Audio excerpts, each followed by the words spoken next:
So, hello fellow YouTube viewers, I'm just filming on the iPhone now due to my personal camera dying. We're just here at Wirragulla station, well, that's how you pronounce it, located on the Dungog branch of the Hunter line.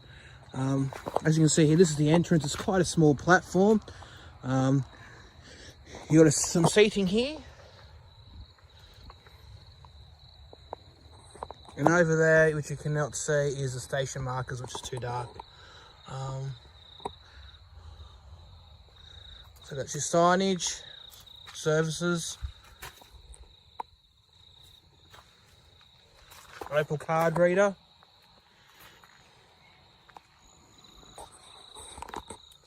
This is another small platform. You got your speaker, camera, seat, new style seating. So that way is towards Maitland. That way is towards Dungog, with the next station to Dungog. So you got your emergency health point here, some signage.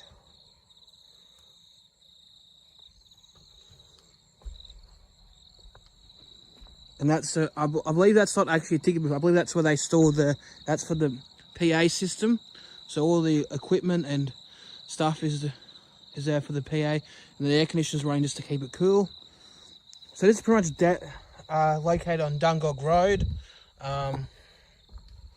Pretty much in the middle of what? Pretty much nothing here. It's just bush. So you can sort of see the signage there. And then you might get a better view of these ones over here. This is the 2-car marker there. So what I'm going to do is I'm going to wait until a train or something comes through and I'll film it.